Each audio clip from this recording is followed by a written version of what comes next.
147వ కీర్తన 9వ వచనం. పశువులకును అరుచుచుండు పిల్ల కాకులకును ఆయన ఆహారం ఇచ్చువాడు. ఈ 147వ కీర్తనలో కీర్తనకారులు దేవుని గొప్పతనాన్ని కీర్తించడము, దేవుని నామాన్ని తెలియపరచడం మనం గమనిస్తా ఉన్నాం, ఇక్కడ చూస్తా ఉన్నాం. అలాగా ఈ 9వ వచనంలో మనం గమనిస్తే అరుచుచుండు పిల్ల కాకులకు ఆయన ఆహారం ఇచ్చువాడు. హల్లెలూయా. ఇక్కడ దేవుని యొక్క గుణాన్ని భక్తునికి కీర్తనకారుడు తెలియజేస్తా ఉన్నాడు. చెప్పండి, దేని గురించి? దేవుని యొక్క గొప్పతనాన్ని, ఆయన గుణాన్ని భక్తులకు తెలియపరుస్తున్నాడు. దేవుని గుణం ఎలాంటి గుణము? అరుచుచుండు పిల్ల కాకులకు ఆయన ఆహారం ఇచ్చే దేవుడు అంట. హల్లెలూయా, హల్లెలూయా, హల్లెలూయా. ఇప్పుడు గూటిలో ఉన్న చిన్న కాకు పిల్లలు ఎక్కడుంటాయి? కాకు పిల్లలు, చిన్న కాకు పిల్లలు, పిల్ల కాకులు ఎక్కడుంటాయి? గూట్లో ఉంటాయి. గూటిలో ఉన్న చిన్న కాకులకు ఆకలితో ఉన్నప్పుడు అవి అరుపులు పెడతా ఉంటాయి. ఆకలిస్తూ ఉంటది కదా, అరుపులు పెడతా ఉంటాయి, మొర పెట్టుకుంటా ఉంటాయి. కానీ ఇక్కడ మనం గమనిస్తే వచన ప్రకారము అవి అరుస్తూ ఉన్నాయి, కానీ వాటికి ఎవరు ఆహారం ఇస్తున్నారంట? వేటికి ఆహారం ఇస్తున్నాడు ఆయన? ఏ పక్షులు? చిన్న పక్షులు. అరుచుచుండు పిల్ల కాకులు. ఏం కాకులు అవి? పెద్ద కాకులు కాదు. ఏం కాకులు? పిల్ల కాకులు. పిల్ల కాకులు ఎక్కడుంటాయి? గూట్లో ఉంటాయి. గూట్లో ఉండే పిల్ల కాకులకు కూడా దేవుడు ఏమి ఇస్తున్నాడు? ఇక్కడ ఆహారం ఇస్తున్నాడు. హల్లెలూయా. ఎంత మంచి గుణం గమనించండి దేవునిది. దేవుడు చిన్న కాకులను మరో విని ఆహారాన్ని వెతుకుతూ వస్తున్నటువంటి తన తల్లికి దేవుడు ఆహారమును సిద్ధపరిచినాడు. ఇప్పుడు గూట్లో ఉండే పిల్ల కాకులు బయటికి వచ్చి ఆహారం ఎత్తుకుంటాయి. అవి ఏం వెతుకుతాయి? దాని అమ్మ వస్తుంది బయటికి. ఆ పిల్ల కాకులను ఎక్కడుంటాయి? గూట్లో ఉంటాయి. దాని అమ్మ బయటకు వచ్చి మొత్తం తిరుగుతూ ఉంటుంది ఆహారం కోసము. మీరు గమనించాలా. ఇప్పుడు ఈ పిల్ల కాకులకు ఆహారం ఇచ్చువాడు ఎవరు? దేవుడు. అంటే ఇప్పుడు వీళ్ళ అమ్మ బయటకు వచ్చి తిరుగుతానే, ఇప్పుడు ఆ పెద్ద కాకి ఉదాహరణకి వాళ్ళ అమ్మ కాకి అనుకోండి, ఆ పిల్లలకి అమ్మ కాకి అనుకోండి, ఆ కాకి ఆహారం దొరికిందంటే ఇప్పుడు అది ఎవరు సిద్ధపరిచినట్టు? దేవుడు సిద్ధపరిచినట్టు. హల్లెలూయా. ఆహారాన్ని వెతుకుతూ అటు ఇటు తిరుగుతున్నటువంటి ఆ తల్లి కాకి ఆహారాన్ని సిద్ధపరిచిన దేవుడు. హల్లెలూయా, హల్లెలూయా.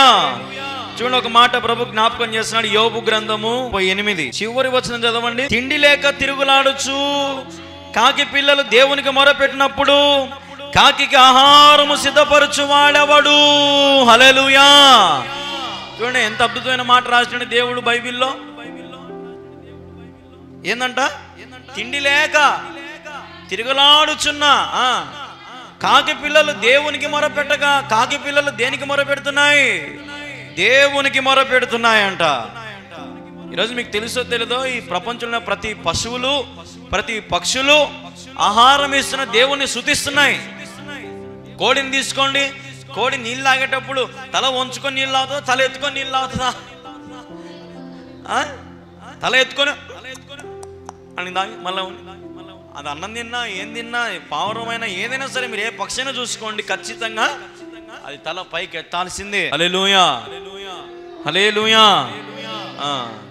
దేవునికి మొరపెట్టినప్పుడు కాకి ఆహారం సిద్ధపరిచిన దేవుడు, తల్లి కాకి ఆహారం సిద్ధపరిచిన దేవుడు ఈరోజు నీకు ఆహారము సిద్ధపరచలేడు. దేవుని వాక్యం ఏం తెలియజేస్తా ఉందంటే, చూడండి ఒకసారి కీర్తన గ్రంథము 104వ అధ్యాయము. తగిన కాలమున నీవు వాటికి ఆహారం ఇచ్చేదవని ఇవన్నీ నీ దయ కొరకు కనిపెట్టుకొనుచున్నవి. దేవుని దయ కొరకు కనిపెట్టుకొనుచున్నటువంటి పక్షులు, సర్వజీవులు, వాటిని పోషించే దేవుని దయ కొరకు ఏం చేస్తున్నాయంట? కనిపెట్టుకొని ఉన్నాయంట. ఈరోజు మనుషుడు కనిపెట్టుకుంటున్నాడా? ఏమ్మా, దేవుడు ఇచ్చేంత వరకు మనిషి కనిపెట్టుకుంటున్నాడా? కనిపెట్టుకోలేకపోతున్నాడు. దేవుడు ఏమైనా చేసేంత వరకు మనిషి ఆగలేకపోతున్నాడు. అరుచుచుండు పిల్ల కాకులకు ఆహారం సిద్ధపరిచిన దేవుడు, సమస్త పశువులకు ఆహారం సిద్ధపరిచిన దేవుడు, పశువులు లేదంటే ఈ పక్షులు సర్వజీవులు వాటిని పోషించే దేవుని వైపు చూస్తూ దేవుని దయ కొరకు కనిపెట్టుచున్నవంట. హల్లెలూయా. అలాగే ఇంకొక మాట కూడా మీకు చూపిస్తాను నేను. 145 కీర్తన 15వ వచనం చదవండి. సర్వజీవులు కనులు నీ వైపు చూచుచున్నవి, తగిన కాలం ఉంది నీవు వారికి ఆహారం ఇచ్చుదువు. నేను చెప్పింది ఏమని ఇప్పుడు అబద్ధమా? సర్వజీవులు అంట ఎవరి వైపు చూస్తున్నాయంట చూడండి మరి. కానీ దేవుడు తన అరచేతులతో చెక్కినటువంటి మనుష్యుడు మాత్రము దేవుని వైపు ఈరోజు చూడలేకపోతే ఎంత దౌర్భాగ్యమైన పరిస్థితిలో మనం ఉన్నాం. ఈరోజు మనం ఆలోచన చేయాలా? దేవుడు తగిన కాలములో మనల్ని పోషించడానికి, ఆయన సిద్ధపరచడానికి సిద్ధంగా ఉన్నాడు. ఆయన దయ చూపిస్తాడు, నువ్వు కనిపెట్టుకోవాలా.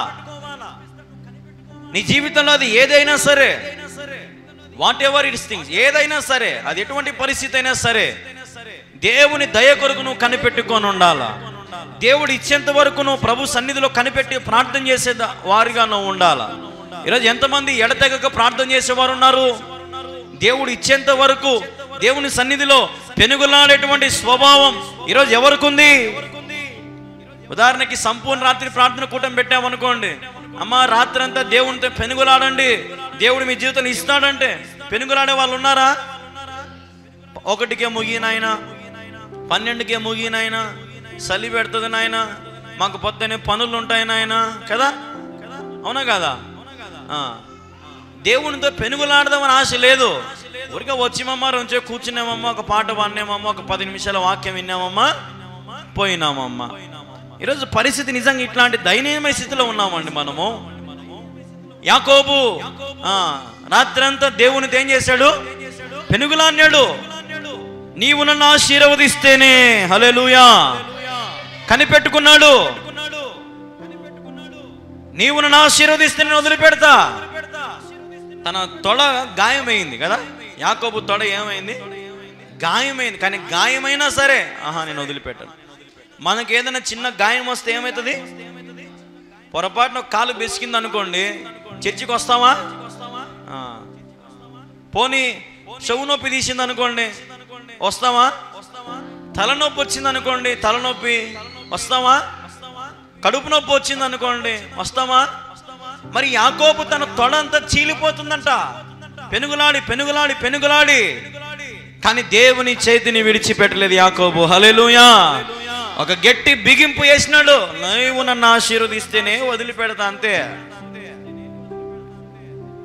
సమస్త సర్వజీవులు కన్నులు ఆయన వైపు చూచుచున్నవి, కానీ మనుష్యుడు చూపులు మాత్రం దేని వైపు చూస్తున్నాయి? లోకం వైపు చూస్తున్నాయి. దేని వైపు చూస్తున్నాయి? లోకం. లోకం లోకం లోకం లోకం ఏదో సాధించాలని, ఏదో సంపాదించుకోవాలని, ఏదో ఒక స్థితిలో ఉండాలని, ఒక మంచి సంపన్నమైన స్థితిలో నడవాలని రాత్రింపగలు ఈరోజు మానవుడు ప్రయాసపడతా ఉన్నాడు. చేతులారా వారి వారి జీవితాలు వారు ఏం చేసుకుంటారు? కొంతమంది నాశనం చేసుకుంటారు. ఒక పడవ ఉందనుకోండి, ఒక పెద్ద పడవ, ప్రపంచంలోనే పేరుగాంచిన ఒక పడవ ఉంది. మీకు తెలుసో తెలియదు కానీ టైటానిక్ అనే ఒక పడవ ఉంది. ఆ ప్రపంచంలో ఆ టైంలో అప్పుడుండే టైంలో ఆ పడవ రాసిన యజమాని ఏమన్నాడు? ఈవెన్ గాడ్ క్యాన్ ఇన్సింకబుల్, దేవుడు కూడా ఈ పడవను ముంచలేడు అని రాసినాడు. దేని మీద? కొన్ని కోట్ల విలువ చేసే పడవ. ఒక్కొక్క టికెట్ ఎట్లా కాదన్న 10 కోట్ల నుంచి 100 కోట్లు ఉంటుందంట ఒక టికెట్. మామూలులో ఎక్కలేరంట దాన్ని, అంత ధనవంతులు ఎక్కుతారంట దాంట్లో. కోటీశ్వరులు, పేరుగాంచిన వాళ్ళు, యాక్టర్లు, సినిమా వాళ్ళు, రాజకీయ నాయకులు, బిజినెస్ మ్యాన్లు అందరు ఎక్కినారంట ఆ పడవలోకి. అందరు భయపడితే ఇంత పెద్ద పడవ సముద్రం మొయ్యగలుగుతుందా? మునిగిపోతుందేమో. నీ తలకాయ, దేవుడు దిగొచ్చినా నేను చేసిన ఈ పడవను ముంచలేడు. ఈవెన్ గాడ్ క్యాన్ ఇన్సింకబుల్, దేవుడు కూడా దీన్ని ముంచలేడు, అసాధ్యమైనది.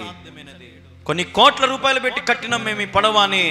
ఒక విజిల్ ఊది పెద్ద సైరన్ వేసి ఆరనేసి అందరికి బాయ్ చెప్తున్నారంట. అందరు వెళ్ళొస్తాం వెళ్ళొస్తాం వెళ్ళొస్తాం వెళ్ళొస్తామని. సంతోషంగా ప్రయాణం సాగిపోతా ఉందంట. ఒక రాత్రి సముద్రంలో, ఒక 2-3 రోజుల తర్వాత సముద్రంలో మంచు కొండలన్నీ ఉన్నాయంట. మంచు కొండల మాదిరి ఏర్పడతాయి అన్నమాట. మంచు కొండలు, కొండ కాదు అది, నీళ్లతోనే కొండ మాదిరి, ఒక మంచు కొండ మాదిరి ఏర్పడుతుంది. ఆ కొండను, ఎదురుగా ఉన్న కొండను అందరు గమనించి గుర్తించి ఇతని దగ్గరకు వచ్చినారు. అయ్యా, మనకి ఎదురుగా ఒక మంచు కొండ ఉంది, ఆ కొండను మనం తిప్పకపోతే అది గుద్దుకుంటే మన పడవ మునిగిపోతుంది. ఏం రా, నువ్వేం మాట్లాడుతున్నావు? ఈ పడవ ఏందనుకుంటున్నావు? కొండను సైతం పిప్పి చేయగలదు, కొండను సైతం బద్దలు కొట్టగలదు. పోనీ. దగ్గరకు వచ్చే కొద్ది కొండ సైజు ఇంత అవుతుందంట. పెద్ద పెద్ద సైజు ఇంత పెరిగిపోతుందంట సైజు దగ్గరకు వచ్చే కొద్ది. సరే అని కొంచెం తిప్పినారంట, మూలన కొంచెం దౌలుకునిందంట ఆ కొండ. చిన్న రంధ్రం పడిందంట. ఇంకా పొంగ నీళ్ళన్నీ కొంచెం బొక్కుంటే చాలు కదా మునిగిపోవడానికి. నీళ్ళన్నీ లోపలికి వస్తున్నాయంట, ఇంజన్లోకి వచ్చినాయంట. కింద భాగం అంతా మునిగిపోయిందంట, పైన భాగం మునిగిపోయిందంట, మధ్యలో మునిగిపోతుందంట. పడవంతా బరువు అయిపోయి పడవంతా ఒక వల్లకి ఇట్లా వేసిందంట పైకి. పెద్ద పడవ కదా, బరువు ఉంటుంది కదా, మధ్యలోకి విరిగిపోయి వెనకల భాగం అట్లా నీళ్ళలో పడిపోయిందంట. అప్పటికి కొంతమంది ప్రాణాల కోసం దూకిన వాళ్ళు, అంత పెద్ద పడవ వాళ్ళ మీద పడి చచ్చిపోయారు కొంతమంది. మిగతా సగం పడవ నీళ్ళలోకి పోతా ఉంటే ఆడవాళ్ళను, గర్భిణీ స్త్రీలను, ముసలి వాళ్ళను, కొంతమంది ఆడపిల్లలను వారిని మొత్తం కలిసి చిన్న చిన్న పడవలోకి ఎక్కించి కొంతమందిని బతికించడానికి ప్రయత్నం చేసినారు. మీరు చెప్తే నమ్మరు, దాదాపుగా 1000 నుంచి 1500 మంది మధ్యలో, 2000 మంది మధ్యలో చనిపోయినారంట ఆ రాత్రి. ఎంతో ప్రయత్నం చేసిన చుట్టూ ఎవరైనా పడవలు వస్తాయేమో, లైట్లు వేస్తున్నారంట, మంటలు వెలిగిస్తున్నారంట, ఎవరో ఒకరు వచ్చి కాపాడుతారని. రాత్రి అంతా మంచు, ఆ నీళ్ళల్లో ఊపిరి అందక మనిషి దేహంకి ఆ రక్తం అనేది ప్రసవించక, మొత్తం పోక, రక్తం అనేది ఏమంటారు దాన్ని, పాస్ అవ్వక, ప్రసరణ అవ్వక మనిషి అక్కడికక్కడే పిగిలిపోయినట్టు అయిపోయి చనిపోయినారంట చాలా మంది. చూడండి, మనుష్యుడు ఈ రోజున నిజంగా అట్లాంటి పరిస్థితులే. ఒక చిన్న రంధ్రం చాలు మన జీవితం మనం పాడు చేసుకోవడానికి. ఈరోజు ఎందుకు నువ్వు సైతానికి అవకాశం ఇస్తావు? ఆయన దయవైపు చూడు, ఆయన దయవైపు కనిపెట్టుకో. అహంకారం వద్దు, గర్వం వద్దు, అతిశయం వద్దు. ఈ లోకం ఏది నీది కాదు గుర్తుపెట్టుకో. ఈ లోకం శాశ్వతం కాదు గుర్తుపెట్టుకో. దినాలు జరుగుతున్నాయంటే మనం దేనికి దగ్గర పడుతున్నట్టు? మరణానికి మనం దగ్గర అవుతున్నట్టు. హల్లెలూయా. నేను చెప్తున్నాను, క్రైస్తవుడు ఎప్పుడు మరణానికి భయపడ్డు. క్రైస్తవుడు ఎప్పుడు, అందుకే బైబిల్లో ఒక మాట ఉంది కదా, ఒకరి పుట్టుట దినము కంటే మరణ దినం ఎంతో శ్రేష్టమైనది. మరణ దినం ఎంతో శ్రేష్టమైనది. సమయంలో దేవుడు అరుచుచుండి పిల్ల కాకులకు ఆహారం ఇస్తున్నాడు. సర్వజీవులు ఆయన వైపు కనిపెట్టుకొనుచున్నాయి, ఆయన వైపు చూచుచున్నాయి. మరి ఈరోజు మానవుని పరిస్థితి ఎలాగుంది? మానవుడు దాకెందుకులే, సంఘాలలో చర్చిలకు వచ్చే క్రైస్తవుల పని ఎట్టుంది? చర్చికి వస్తారు కానీ ఎవరి వైపు చూడరు, దేవుని వైపు చూసే కథే ఉండదు. కొంతమందే, 100లో 10 మంది, మిగతా 90 మంది దేని చూస్తారు? చర్చి అలంకరణ, వచ్చిన ఆడపిల్లలను, అబ్బాయిలను, లేదంటే గిన్న సౌండ్ సిస్టమ్ను, డెకరేషన్లను, భోజనాలను ఈ చూసారు అన్నమాట. మిగతా 90 మంది నిద్రపోయేది, ఇంటికాడ గురించి ఆలోచన చేసేది, ఒకరితో ఎట్లా గొడవ పడాలా, ఈడుండే గందరగోళం అంతా బయటికి ఎట్లా చెప్పాలా, ఎట్లా గబ్బు చేయాలా, ఈ 100లో 90 మంది దీని గురించే వచ్చేది. యేసు ప్రభు వైపు కనిపెట్టుకునే వాళ్ళు లేరు. సర్వజీవులు ఏం చేస్తున్నాయంట? ఆయన వైపు చూచుచున్నావంట. హల్లెలూయా, హల్లెలూయా. ఈ రోజున గ్రహింపవలసిన సత్యాలు ఏంటంటే, చిన్న కాకుల మొరను కూడా దేవుడు నిర్లక్ష్యం చేయలేదు. ఇక్కడ అలక్ష్యం చేసినాడా, నిర్లక్ష్యం చేసినాడా దేవుడు? చిన్న కాకుల మొర పెట్టినా కూడా దేవుడు ఏం పెట్టినాడు? దాంట్లో ఆహారం పెట్టినాడు. ఈరోజు మనందరూ కూడా చిన్న పిల్లలం, దీనత్వం, సాత్వికం, చిన్నపిల్లల లాంటి స్వభావం మనం కలిగి ఉంటే మనకు కూడా దేవుడు అన్ని ఇస్తాడు. ఇస్తాడు అన్ని ఆయన ఇస్తాడు. అందుకే వాక్యంలో మాట ఉంది కదా, చిన్న బిడ్డల ప్రార్థన దేవుడు ఆలకించకుండునా. చిన్న బిడ్డల ప్రార్థన దేవుడు ఏం చేస్తాడు? ఖచ్చితంగా ఏం చేస్తాడు? దేవుడు ఆలకిస్తాడు. దేవుడు చిన్న బిడ్డల ప్రార్థన, వారు చేసే ప్రార్థన. ఇప్పుడు మీరు గమనించండి, చిన్న పిల్లలు ఎవరైనా ప్రార్థన చేశారనుకో, వాళ్ళలో ఏ కల్మషం ఉంటుందా? ఈరోజు నిజంగా అటువంటి వారి ప్రార్థనలు దేవుడు ఖచ్చితంగా ఏం చేస్తాడు? ఆలకించే దేవుడై ఉన్నాడు. హల్లెలూయా. ఈరోజు మనం కూడా మొరపెట్టాలి దేవునికి. ఆహారం ఇవ్వడానికి సిద్ధంగా ఉన్నాడు, సమకూర్చడానికి సిద్ధంగా ఉన్నాడు, అద్భుతాలు చేయడానికి సిద్ధంగా ఉన్నాడు, నీ కుటుంబ అవసరతలు తీర్చడానికి దేవుడు సిద్ధంగా ఉన్నాడు. కాబట్టి నువ్వు మొరపెట్టడం నేర్చుకో. పిల్ల కాకులు అరుచుచుండగా అరుచుచుండగా అరుచుచుండగా అంటే అర్థమైంది. అరుచుచుండగా అంటే అర్థం ఏంటంటే మాట రాసుకునేదే పనిగా. ప్రార్థన చేసేటప్పుడు కొంతమంది మామూలుగా ప్రార్థన చేసుకుంటారు, కొంతమంది ఎట్లా చేస్తారు? అరుచుకుంటా, దేవా మా అవసరతను తీర్చిన ఆయన. దాన్ని ఏమంటారు? అరుచుచ్చు. అంటే ఎట్లా చెప్పాలంటే మన భాషలో వారి అవసరతను అరుచుటలో చూపిస్తారు. గట్టిగా మొత్తుకుంటారు, దేవా నన్ను సహాయం చేయను ఆయన, అయ్యా ఆకాశమందు నీవు తప్ప నాకెవరున్నారు ప్రభువా. అంటే ఇప్పుడు మనం అరుచుచుండ పిల్ల కాకుల వల్ల మనం ఉంటే మనకు దేవుడు ఏమిస్తాడు? ఆహారం ఇస్తాడు. హల్లెలూయా. ఆహారం అంటే తినే ఆహారం ఒకటే కాదు నాయన, మళ్ళా సమస్తమును ఆయన చేయగలడు. నీ కుటుంబ అవసరతలు దేవుడు తీర్చగలడు. నీకే ఉంటే అవి నీ జీవితంలో అద్భుతాలు దేవుడు చేయడానికి సిద్ధంగా ఉన్నాడు. ఊహించలేని మేలులు, చెప్పనాశకమైన మహిమాయుక్తమైన సంతోషముతో ఆయన నింపడానికి సిద్ధంగా ఉన్నాడు. హల్లెలూయా, హల్లెలూయా. కాబట్టి కీర్తనకారుడు ఎంత చక్కగా రాసిన 140 దేవుని యొక్క గుణాన్ని ఎంత బాగా భక్తులకు తెలియపరుస్తున్నాడు. ఈ రోజున సమస్త జీవులకు ఆహారం ఇచ్చుచున్న దేవుడు, సమస్త జీవులకు సమస్త మేలులతో తృప్తిపరుచున్న దేవుడు ఈరోజు నీకు మేలులు చేయలేడా? ఆనందం నీకు ఇవ్వలేడా? సంతోషం నీకు ఇవ్వలేడా? సమాధానం నీకు ఇవ్వలేడా? ఆరోగ్యం నీకు ఇవ్వలేడా? ఆహారం నీకు ఇవ్వలేడా? ఆలోచన చేయాలి మనం. ఈరోజున దేవుడు వేటికి అన్నిటికీ ఆయన సిద్ధపరిచి పెట్టినాడు. ఆయన జ్ఞానముకు మితి లేదంట. ఏం లేదు ఆయన జ్ఞానానికి. మన జ్ఞానం అన్న ఉదాహరణకి ఈ నుంచి ఆడికి పోవాలా అనుకుంటాం అంతే మన జ్ఞానం. కానీ దేవుడు ఆ నుంచి నువ్వు ఎంత దూరం పోవాలని కూడా దేవుడు సెట్ చేసి పెట్టింటాడు అన్ని ముందే. నువ్వు తల్లి గర్భములో పిండంగా రూపించబడక మునిపే దేవునికి నీ మీద ఒక సంకల్పం ఉందంట. హల్లెలూయా, హల్లెలూయా. అంటే నువ్వు పిండముగా ఉన్నప్పుడే దేవునికి తెలుసు నువ్వు ఎంతవరకు చదువుతావు, ఏం చేస్తావు, నువ్వు దేవుని బిడ్డగా ఉండవా, నీ భార్య ఎవరు, నీ భర్త ఎవరు, నీకు ఎంతమంది పిల్లలు పుడతారు, నువ్వు ఎప్పుడు చచ్చావు, నువ్వు యాడికి పోతావు, నీ బతుకు ఏంది, నీ వ్యవహారం ఏంది, అన్ని ఎవరికి తెలుసు? దేవునికి తెలుసు. కన్న తల్లికి తెలుస్తుందా? కన్న తల్లికి తెలుస్తుందా? చెప్పాలమ్మా, తెలుస్తుందా? అస్సలు తెలియదు. ఈరోజున మనుష్యుడు మీరు అనుకుంటున్నారు కానీ మన చేతుల్లో ఏమీ లేదు.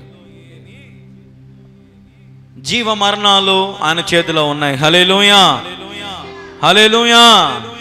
నువ్వు వెలిగించబడాలంటే చీకటిలో నుంచి ముందు బయటికి రా.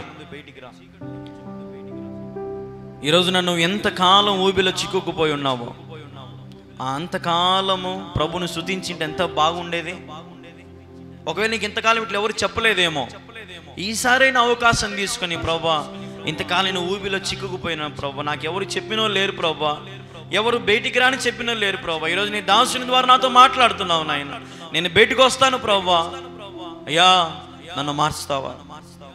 ఈరోజు నేను అరుస్తున్నాను ప్రభా, మొరపెడుతున్నాను ప్రభా. మనం ఎప్పుడు ఎక్కడ అరుస్తాం చెప్పండి? మనం అన్యాయం జరిగినప్పుడు మనం అరుస్తామా? అన్యాయం జరిగినప్పుడు అరుస్తామా? మనకి ఏదైనా గుండెకి బాధ కలిగింది అనుకో, గట్టిగా కేకలేస్తామా ఏమా? వేస్తామా?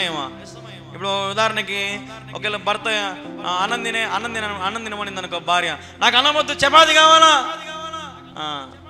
ఇప్పుడు దాని అర్థం ఏంది? అరిసినట్ట. అంటే మనకి ఏదన్నా బాధ కలిగితే మనం ఏం చేస్తాము? ఖచ్చితంగా అరుచామా? అరుచాం. అలాగే నీకు ఏదైనా బాధ కలిగినప్పుడు ప్రభు దగ్గరికి రా. అరుచుచుండు పిల్ల కాకులకు ఆయన ఆహారం ఇస్తాడు. నువ్వు అరిచే కొద్దీ, నువ్వు మొరపెట్టుకునే కొద్దీ, నువ్వు ప్రార్థన చేసే కొద్దీ ఆశీర్వాదం ఎలాగుంటాయంటే అలాగుంటాయి. హల్లెలూయా, అలాగుంటాయి. దేవుని ప్రేమను అనుభవిస్తే, దేవుని ప్రేమను పొందుకుంటే దేవుని చెయ్యి నువ్వు ఎప్పటికీ విడిచిపెట్టవు. హల్లెలూయా. దేవుని మాట నువ్వు ఎప్పుడూ మర్చిపోవు. దేవుడు చేసిన త్యాగం ఒకసారి ఆలోచన చేయి. సర్వజీవులానికి లోబడుతున్నాయి. ఈరోజు మరి నీ పరిస్థితి ఎంతకాలం లోకానికి దాసుడు అవుతావు, బానిస అవుతావు? ప్రభువుకు ఇందన మనం పాట పాడుకున్నాం కదా, రాజవంశములో యాజకత్వము చేసేదను, చీకటిలో నుండి వెలుగులోకి నడిపించిన దేవా, నేనేం చేస్తాను? నీకు యాజకత్వం చేస్తా. ఆయన వంశంలో నువ్వు ఉండాలా, రాజవంశంలో నువ్వు ఉండాలా. ఆయనతో నువ్వు ఉండగలిగితే నీ జీవితం నిజంగా ఎన్ని అద్భుతాలను చూడగలుగుతావో. అద్భుతం అంటే ఏదో పట్టిందల్లా బంగారు అయిపోతుంది నేను చెప్పను. ఏదో అద్భుతం అంటే రాత్రికి ఒక కారు కొంటామని నేను చెప్పను. అద్భుతం అంటే ఏదో రాత్రికి ఒక బస్సో, లేదంటే ఒక విమానమో, ఒక బండో, లేదంటే ఒక ఇంట్లో ఒక బంగారు కొంటామని నేను చెప్పను. అది కాదు అద్భుతాలంటే. చెడిన నీ బ్రతుకును అద్భుతంగా మార్చడమే అద్భుతం అంటే. హల్లెలూయా. మనశ్శాంతి లేని నీకు మనశ్శాంతిని ఇవ్వడమే అద్భుతం అంటే. అనారోగ్యంగా నీకు ఆరోగ్యం ఇవ్వడమే అద్భుతం అంటే. ఈరోజు నువ్వు ప్రభువుని ఏ రీతిగా చూస్తున్నావు? చాలా మంది వాక్యాన్ని ప్రేమించరు, అద్భుతాలను ప్రేమించేవారు చాలా మంది ఉన్నారు కదా. మాకు అద్భుతాలు జరగాల, స్వస్థతలు జరగాల, కానీ మేము వాక్యము ఈనం. కళ్యాణ్ బాబు గంటసేపు వాక్యం చెప్తాడు, గంటసేపు వాక్యం చెప్పు, ఇంకేం చెప్తారు? జోకులు చెప్పి మధ్యలో రెండు కోటు తీసి ఈ టచ్ అంటేనే ఆ కోటు తగులుతానే మీరు అందరూ పడిపోయి యాడనో ఒకడు ఆ గోడకు ఒకడు ఆ గోడ ఏడని మేకు కొట్టుకొని చచ్చే నా మీదకి రాదు కేసు. ఎట్లుంటుంది చూడండి వ్యవహారాలు ఇవన్నీ. ప్రార్థన చేయాలా? వాక్యంలో ఏముంది? నీవు రోగి అయిన నెలలా సంఘ పెద్దలను పిలిపించి నీ తల మీద నూనె రాయించుకొని ప్రార్థన చేయించుకో, అంతే. హల్లెలూయా. ఆడ జరుగుతుంది అద్భుతం అంతే. కోట్లోనో టైలోనో లేదంటే నువ్వు ఊపుతానే నువ్వు ఎగిరి ఆ గోడకు ఆ మేకు కొట్టుకుని సచ్చేవు. కొంతమంది లబోదివి ఎగిరి కొట్టుకుంటూ పోతారు కదా, ఎడకో ఉపయోగపడతా ఉంటారు. కాదనిలే, పరిశుద్ధాత్మ దేవుడు వస్తాడు, కానీ అల్లరికి కర్త కాదు ఆయన. హల్లెలూయా. ఇది గుర్తుపెట్టుకోండి. దేవుడు వస్తాడు, రాదన్నట్లే, మన మధ్యలో ఉంటాడు ఆయన. కానీ ఆయన శక్తిని మనం ఏం చేసుకోవాలంటే పొందుకొని కంట్రోల్ చేసుకోవాలి. అది ఇప్పుడు దారుణ బయటలోకి ఎట్లుంటుంది? ఇప్పుడు ఉదాహరణకి ఎగురుతాను అనుకో, నేను దారుణ వాళ్ళకి ఎట్లుంటుంది? దేవుడు వచ్చారు అని అనుకుంటాడా? దయ్యం పట్టింది అనుకుంటాడా? ఎటుంటుందమ్మా దారుణ వీడోళ్ళకి? ఏందిరా ఇడి పిచ్చోన మాదిరి ఇట్టే గుర్తున్నాడు, ఏం దయ్యం పట్టి ఉంటుందిరా ఈయనకి, ఈ పాస్టర్ ప్రార్థన చేసి ఇడిపించనర్రా. కానీ వాస్తవం ఏంది? ఆమెకు పరిశుద్ధాత్మ దేవుడు వచ్చింటాడు. ఆయన వైపు చూడండి. హల్లెలూయా, హల్లెలూయా. దేవుని వైపు చూస్తే నిజంగా చెప్తున్నాను కదా, మీ జీవితంలో సర్వ రోగములను ఆయన తొలగింపజేస్తాడు. హల్లెలూయా. నీ విశ్వాసమే నిన్ను స్వస్థపరచు. నీకు విశ్వాసం లేదా? వినుట వల్ల నీకు విశ్వాసం కలుగు. నువ్వు మోకాళ్ళొంగి ప్రార్థన చేస్తే ఇక్కడ ఏది బంధిస్తావో అక్కడ దేవుడు బంధిస్తాడు. ఆమేన్. హల్లెలూయా. ఇక్కడ యేసు నామం నాకు తలనొప్పి పోవును గాక నిన్ను అక్కడ యేసు కూడా బంధిస్తాడు దాన్ని. నువ్వు పలకవు, పలకలేవు, నీకు చేత కాదు, ప్రార్థన రాదు, ఒక వాక్యం రాదు, ఒక పాట రాదు, ఎగరడం మాత్రం వస్తుంది కదా. అట్ట చేయదు ఎప్పుడు కూడా. అసలు బైబిల్ కాన్సెప్ట్ అయింది ఫస్ట్ నుంచి లాస్ట్ వరకు. దేవుడు ఏం రాసినాడు, ఎట్లా ఆయన మనకు ప్రేమను ఆయన తెలియపరిచినాడు, ఆయన గురించి మనకి దీంట్లో ఏముంది? బైబిల్లో జరిగినవి చెప్పినాడు, జరగబోయేవి కూడా ఆయన చెప్పినాడు. A to Z బైబిల్లో ఉంది. దీన్ని చాలా మంది ఈరోజు నిర్లక్ష్యం చేసి, అలక్ష్యము చేసి, వాక్యము తప్ప దాని చుట్టూ తిప్పుతారు కదా. ఒక సేవకుడు ఉన్నాడు, ఒకప్పుడు ఒక పెద్ద టీవీ ఛానల్లో ప్రసంగం చెప్పేవాడు. అతను ఒకప్పుడు మామూలు టీషర్ట్తో ప్రసంగం చెప్పినాడు. ఈ పొద్దు అతని దగ్గర 4 బెంజ్ కార్లు, ఏంటంటే అన్ని మెర్సిడీస్ బెంజులు, ఫరారీ కార్లు, ఆయన వేసే బట్టలు, ఆయన ఇండ్లు చుట్టూ బాడీ గార్డ్లు, వ్యవహారం అంతా పెద్ద కథగా ఉంది. ఇప్పుడు చూడండి ఎట్టుందో.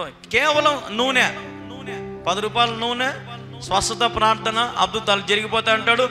లోపల కుంటోడు పోతాడు, బయటికి మళ్ళీ కుంటోడయ్యే పోతాడు. ఏం బాగుండదు మరి. కానీ జనాలు గొర్రెల మాదిరి పోతానే ఉంటారు. కుష్ఠరోగముడు లోపలికి పోతాడు, అదే కుష్ఠరోగంతో మళ్ళా మరి నూనె ప్రార్థన ఏది నాయన? మళ్ళీ ఆయనకు స్వస్థ వరమందం ఉంటావు.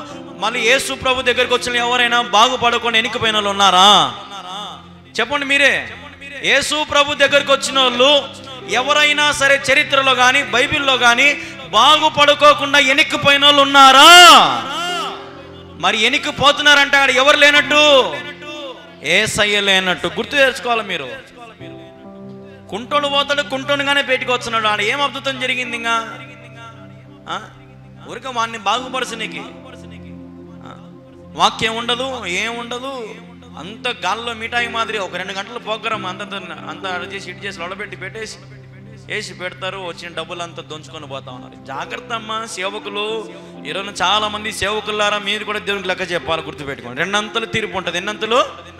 ఈడను వేసి కారుకు అలవాటు పడినవేమో, కోట్ల రూపాయల ఇల్లులో అలవాటు పడినవేమో. ఆడ ఎట్టుంటుంది తెలుసా? నరకములో అగ్ని ఆరదు, పురుగు చావు. సేవకులారా జాగ్రత్త. దేవుడు మీకు ఇచ్చిన సంఘమును జాగ్రత్తగా కాపాడుకోండి. సత్యమైన వాక్యంను ప్రకటించండి. యథార్థంగా దేవుని బోధను ప్రకటించండి. దేవుని కృపను బోధించండి. దేవుడు చేసిన త్యాగమును బోధించండి. సంఘమును ఉత్తేజపరచండి. అంతేగాని సంఘమును తప్పుదావ పట్టించి ఏదో నేను హెచ్చింపు రావాలా, నాకు పేరు కావాలా, నేను అందరికంటే పెద్దగా ఉండాలని అనుకొని తప్పుడు అడుగు వేసినావు అంటే సేవకుడా, నీకు దేవుని కాడ సినిమా ఉంటుంది. జాగ్రత్త. ఎందుకు ఇప్పుడు ఈ మాట చెప్తున్నా? నా ప్రసంగాలు సేవకులు కూడా చాలా మంది చూస్తారు టీవీలో. కాబట్టి సేవకులారా, ఇది ఒక హెచ్చరిక అనుకోండి. దేవుని ద్వారా ఒక దాసునిగా నేను మీ అందరికంటే చిన్నోన్నే. మీ సేవల అనుభవం నాకు ఉండదు. కానీ నేను చెప్తున్న మాట ఒకటే, సేవకుడు ఎప్పుడైనా సరే రాజకీయాల్లో చేయి పెట్టినాడంటే ఆ సేవకుడు సేవ ఎప్పుడూ చేయలేడు. సేవకుడు అనేవాడు దేవునితోనే ఉండాలి. రాజకీయాలు చేయకూడదు. సంఘాలలో సేవకుడు దేవుడు ఇచ్చిన సంఘాన్ని అంటు పెట్టుకొని ఉండాలా. ఆ సంఘం తర్వాతని ఏవైనా సరే సభలైనా, సువార్త సభలైనా, ఎక్కడికైనా సరే ముందు దేన్ని పోషించాలి? సేవకుడు దేవుడు అతనికి ఇచ్చిన సంఘాన్ని పోషించాలి. ఆ సంఘానికి గాల్లో వదిలిపెట్టి ఊర్లలో ప్రతి ఊర్లలో సంఘాలని నాయే అన్ని లొడబెట్టి గలబెట్టి చేసొచ్చా అంటే దేవుడు ఒప్పుకుంటాడా? ఒప్పుకోడు. కాబట్టి చాలా జాగ్రత్తగా ఉండండి సేవకులారా. మీకు రాబోయే కాలంలో మీకు తీర్పు ఉంటుంది. అప్పుడు మీరు ఇబ్బంది పడాల్సి వస్తుంది. కాబట్టి జ్ఞాపకం చేసుకోండి. అందరం కూడా నేను చెప్పేది ఒకటే, సహోదరులు ఐక్యత కలిగి జీవించుట ఎంత మేలు. ఐక్యత కలిగి ప్రభు నామాన్ని ప్రకటించండి. నీవును నీ సేవ అన్నిటి కూడా దేవుడు దీవించి ఆశీర్వదించును గాక. ఆమేన్. హల్లెలూయా. నేను చెప్తానమ్మా, ఎప్పుడైనా సరే మీరు సత్యమును నమ్ముకుంటే ఆ సత్యమే మిమ్మల్ని స్వతంత్రులుగా చేస్తుంది. ఆ సత్యమే మీకు ఆహారం పెడుతుంది. ఆ సత్యం మీరు పడిపోకుండా కాపాడుతూ ఉంటుంది. ఆ సత్యము మిమ్మల్ని దేవుని రాజ్యమును హ్యాపీగా ఫ్రీగా తీసుకెళ్ళిపోతుంది, దేవుని రాజ్యానికి. కాబట్టి దేవుని వాక్యము ఎక్కడ ఉంటుందో అక్కడ మనం ఉండాలి. పెద్ద విచిత్రం ఏంటంటే ఈ మధ్య కాలంలో సైతాన్ గాడు ఒక పని చేస్తాడు. గమనించండి. సైతాన్ గాడు ఏం పని చేస్తున్నాడు తెలుసా? సేవకుడున్న చోట సంఘం లేకుండా చేస్తాడు వాడు. సత్యమైన బోధ ఎక్కడైతే ప్రకటించబడుతుందో అక్కడ సంఘము లేకుండా వాడు ఏం చేస్తాడంటే మాయ చేస్తాడు. వాడు ఏం చేస్తాడు? మాయ చేస్తాడు. సరే, సంఘం అంతా ఉంది కానీ ఆ సంఘంలో ఎవరుండరు? మళ్ళా పాస్టర్ లేకుండా చేస్తాడు వాడు. చూడండి, సేవకుడున్న చోట ఎవరుండరు? చెప్పండి అమ్మా. సేవకుడున్న చోట ఎవరుండరు? సంఘం ఉండదు. సంఘం ఉన్న చోట ఎవరున్నారు? పాస్టర్ లేడు, సంఘ కాపరు లేడు. చూడండి ఎట్టుందో. సైతానుగాడు ఈరోజు గలిబిలి పెడతా ఉన్నాడు. ఓ మానవుడా, నీ మనోనేత్రాలు తెరుచుకో. దేవుడు నీ పక్షునున్నాడు. నేను దేవుడు బలపరచాలని, దీవించాలని ఆశపడుతున్నాడు. ఎంతకాలం ఈ పాప ఊబిలో చిక్కుకుపోతావు? ఈ రాత్రి ఏమవుతుంది నీకు తెలియదు. ఆయన ఒకవేళ ఈ రాత్రే వస్తే నువ్వు పరలోక రాజ్యానికి ఎత్తబడగలుగుతావా? యేసుని ఎదుర్కోవడా నువ్వు సిద్ధంగా ఉన్నావా? ఆలోచన చేయాల మనం. ఏదో ఆయన కళబూర ఊదినప్పుడు అప్పుడప్పుడు మోకాలంగి దేవుని క్షమించంటనే ఆయన ఏమి ఎరి గొర్రెం కాదు. నీ జీవితం అంతా లక్ష్య పెడతాడు. నువ్వు ఎలాగ బ్రతికినావు, ఎలాగ సేవ చేసినావు, ఎలాగ భక్తి చేసినావు, ఎలాగ నువ్వు విశ్వాసంలో ఉన్నావు అనేవన్నీ కూడా దేవుడు ఏం చేస్తాడు? చూస్తాడు. ఆయన చెక్ చేస్తాడు. అందుకే నేను చెప్తున్నాను, ఆయన వైపు చూచి కనిపెట్టుకోండి అంతే. హల్లెలూయా, హల్లెలూయా. నా జీవితంలో ఒక స్తోత్రం నేను పాటించేది ఏంటంటే, నాకేదైనా కావాలంటే మోకాళ్ళు వంగుతా. అది రాలేదనుకో అంటే దేవుడు ఎందుకు ఆపినాడు? ఓకే సరే ప్రభా, నువ్వు ఎప్పుడైనా ఓకే. ఒక 10 రోజుల నుంచి నేను ఒక విషయంలో ప్రార్థన చేస్తున్న ప్రభుని, కానీ ప్రభు ఆపుతానే ఉన్నాడు దాన్ని. సరే ఆపు, నీ ఇష్టం, నువ్వు ఎప్పుడు ఇస్తావో అప్పుడే. ఆయన విషయంలో మనము కనిపెట్టుకొని ఉండాలి అంతే. ఆయన వైపు చూడకుండా మనం దిక్కులు చూసినాం అనుకో, ఆడొచ్చదేమో, ఈడొచ్చదేమో, ఆడొచ్చదేమో, ఈడొచ్చదేమో, ఈడ శ్రేష్టమైనది ఏమవుతుంది? మనము శ్రేష్టమైనది ఏమవుతుంది? పోతుంది. శ్రేష్టమైన ఈవులు ఇచ్చేది ఎవరు? గలీజ్ ఇచ్చేదంతా ఏది? లోకం. లోకంలో నీకు ఎక్కడ చూసినా సరే శ్రేష్టమైనవి దొరుకుతాయా? తినే ఉదాహరణకి ఇప్పుడు మనం తినే ఆహారం శ్రేష్టమైనదేనా? యాడుంది? అంత కూడా కలుమషితమై. దేవుని పిల్లలారా, అరుచుచుండి పిల్ల కాకులకు ఆహారం ఇచ్చే దేవుడు. నువ్వు యేసు వైపే చూడు. సేవకుడైనా, విశ్వాసులైనా, సంఘ పెద్దలైనా, సంఘానికి వచ్చే విశ్వాసులైనా, ఎవరైనా సరే యేసు వైపే చూడండి. ఆయన మీ హృదయ వాంఛలన్నిటినీ తీర్చును గాక. హల్లెలూయా. ఆయన మీ కోరికలను సిద్ధింప చేయును గాక. ఆయన సంకల్పం, నీ మీద ఉన్న సంకల్పాన్ని నెరవేర్చును గాక. ఆయన వైపు కనిపెట్టుకుందాం. దేవుని కోసం కనిపెట్టుకుందాం. సత్యం ఆధారం చేసుకుందాం. పిల్ల కాకులకు ఆహారం ఇచ్చిన మంచి గుణవంతుడు నా యేసు ఈరోజు నీకు ఆహారం ఇవ్వలేడా? నిన్ను పోషించలేడా? నిన్ను సంరక్షించలేడా? నీకు ఆరోగ్యం ఇవ్వలేడా? నీకు శక్తిని ఇవ్వలేడా? బలమునివ్వలేడా? నా దేవుడు మనకు చాలిన వాడిగా ఉన్నాడు. సమస్త ఆనందముతో నిన్ను నింపడానికి దేవుడు సిద్ధంగా ఉన్నాడు. ఈరోజున రా యేసయ్య యొద్దకు. ఆయన 2 చేతులు జాచి పిలుస్తున్నాడు. సత్యం ఎక్కడుంటే అక్కడికి నువ్వు నిలబడగలిగితే ఆ సత్యం ద్వారా నువ్వు పరలోక రాజ్యానికి ఎత్తబడతావు. వాక్యం నమ్మిన వాడు చరిత్రలో పడిపోయినట్టు ఎక్కడా లేదు. వాక్యం ఆధారం చేసుకోండి, వాక్యం నమ్మండి, వాక్యం పాటించండి. వాక్యంలో లేనిది మనం ఎప్పుడు కూడా చేయకూడదు. వాక్యం ఆశ్రయిద్దాం, దేవుని ఆశ్రయించుదాం. ప్రభు రాజ్యములో మనం ఉండడానికి సిద్ధపడదాం.